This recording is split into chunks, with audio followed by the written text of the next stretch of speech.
الحمدللہ رب العالمین والصلاة والسلام علی رسول الامین اما بعد۔ ایک بھائی کا سوال ہے کہ کچھ لوگ انگلی سے اشارہ کرتے ہیں تشہد کی حالت میں، تو کب انگلی کو حرکت دینی چاہیے یا حلقہ کب بنایا جائے گول دائرہ انگلیوں سے؟ اور کچھ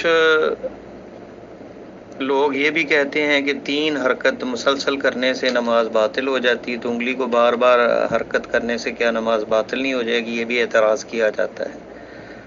دیکھیں، انگلی کا حرکت کرنا جو ہے یہ ان علماء کے نزدیک جو کہتے ہیں کہ 3 حرکتیں مسلسل کرنے سے نماز باطل ہو جاتی، ان کے نزدیک بھی اس سے نماز باطل نہیں ہوتی، کیونکہ حرکہ خفیفہ ہے یہ۔ اور دوسرا یہ کہ 3 حرکتیں کرنے سے نماز باطل ہو جائے گی، اس پر بھی کوئی دلیل نہیں ہے۔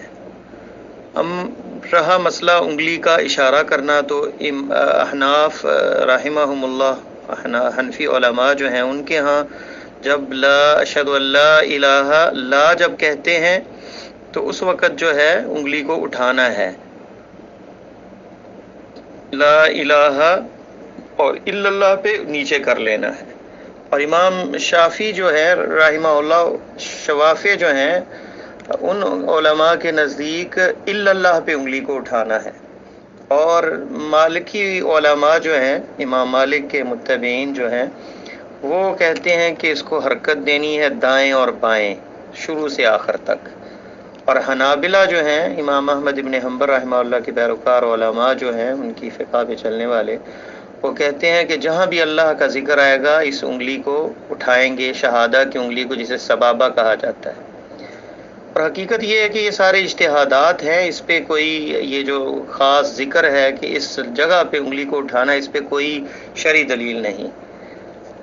احادیث میں حرکت دینا، انگلی کو اشارہ کرنا، یہ تمام مذکور ہے، جیسا کہ احادیث میں ابھی ذکر کروں گا، لیکن اس میں یہ ذکر نہیں کہ فلاں جگہ پہ اس کو انگلی کو اٹھانا ہے۔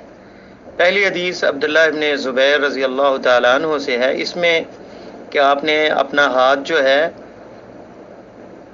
اپنے دایاں ہاتھ دائیں ران کے اوپر اپنے وہ رکھا، وَأَشَارَ بِإِصْبَعِهِ، اور اپنی انگلی سے اشارہ کیا۔ یہ صحیح مسلم میں 579 نمبر حدیث ہے، اور سنن نسائی میں بھی ہے، اور ابو داؤد میں بھی ہے۔ کان یشیر بِأَصْبَعِهِ اذا دعا ولا يحركها، اس کے اندر یہ لفظ ہے کہ آپ انگلی سے اشارہ کرتے اور اسے حرکت نہ دیتے۔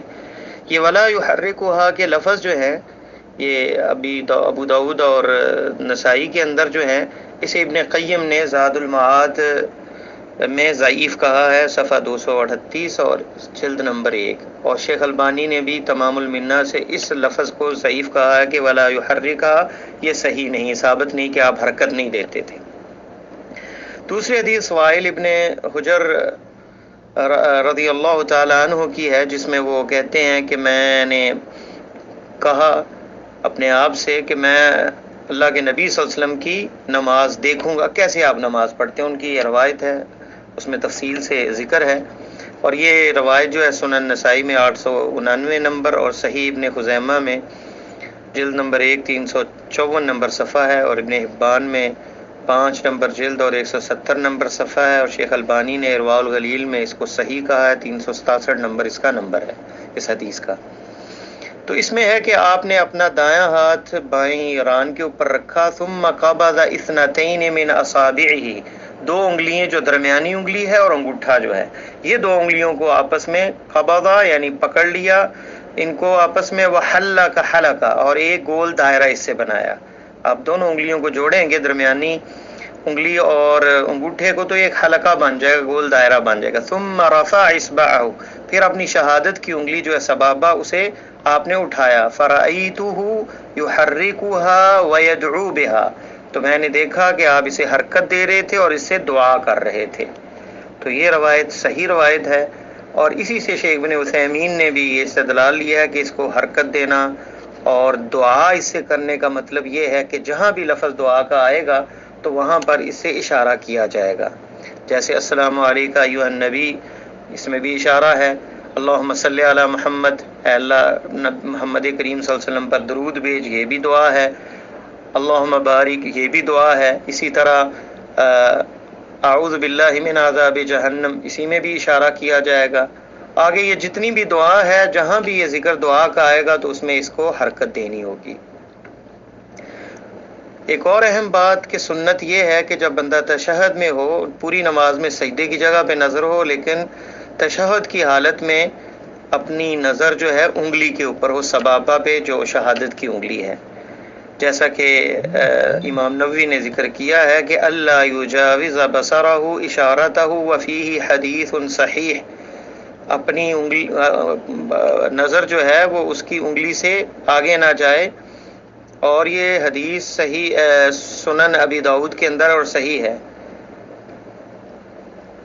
اس سے اشارہ کرے قبلہ کی طرف انگلی سے، اور اس اشارے سے کیا کرے؟ توحید اور اخلاص جو ہے یہ نیت ہو. یہ شرح مسلم میں امام نووی نے ذکر کیا ہے. اور جس حدیث کا انہوں نے ذکر کیا ہے یہ عبداللہ ابن زبیر کی حدیث ہے جو گزر چکی ہے، جس کے لفظ ابو داؤد کے اندر ہے اور 999 نمبر حدیث ہے. لا یجاوز بصرہ اشارتہ، کہ آپ کی نظر جو ہے آپ کے اشارے سے، آپ کی انگلی کے اشارے سے آگے نہیں جاتی تھی. وصححہ البانی فی صحیح ابی داؤد، شیخ البانی نے اس حدیث کو ان کی جو کتاب صحیح ابی داؤد ہے اس میں اسے صحیح کہا ہے. اور سنت یہ ہے کہ اس کو قبلہ کی طرف اشارہ کرنا ہے، کیونکہ یہ روایت عبداللہ ابن عمر کی جو روایت ہے جو سنن نسائی میں ہے 1160 نمبر حدیث ہے، اور ابن خزیمہ میں اور ابن حبان میں بھی ہے، اور شیخ البانی نے اس کو صحیح کہا ہے سنن نسائی کے اندر. اس میں کیا ہے؟ اپنا دایاں ہاتھ بائیں جو ہے وہ ران کے اوپر رکھ کے وہ اشارہ باصبعہ التی تلی الابہام، انگوٹھے کے ساتھ والی جو شہادت کی انگلی ہے اس سے اشارہ کیا الی القبلہ، قبلہ کی طرف. رما ببصرہ الیہا، اور اپنی نظر اس کی طرف پھیری، اس کی طرف نظر کی.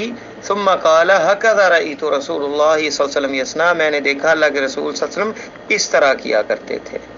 تو ان روایت میں یہ ہے کہ نظر ہماری جو ہے اس انگلی پہ ہو جس سے اشارہ کرتے ہیں. تو یہ ہے اس کے اندر اختلافات، اور یہ راجع اور تمام ائمہ نے اپنے اجتہاد سے جو لکھا ہے اور جو علماء کی اتباع میں اس پہ عمل کر رہے ہیں، تو کسی پہ انکار نہیں کرنا چاہیے، کیونکہ اشارہ کرنا بھی بعض روایات میں ذکر ہے، بعض میں یحرکھا کے لفظ بھی ہے. تو جو تحریک دے رہا ہے وہ بھی ٹھیک ہے، جو اشارہ صرف انگلی سے کر لے تب بھی ٹھیک ہے، اس نے بھی سنت پہ عمل کر لیا. تو ایسے مسائل کے اندر جو ہے وہ ایک دوسرے کے اوپر انکار کرنا یا فتویٰ لگانا، اس سے بچنا چاہیے. اللہ تعالیٰ تمام مسلمانوں کو دین کی سمجھ اور بصیرت عطا فرمائے، اور ہمیں پیارے نبی صلی اللہ علیہ وسلم کی نماز جو ایسی ہے ویسی ہی نماز پڑھنے کی توفیق عطا فرمائے.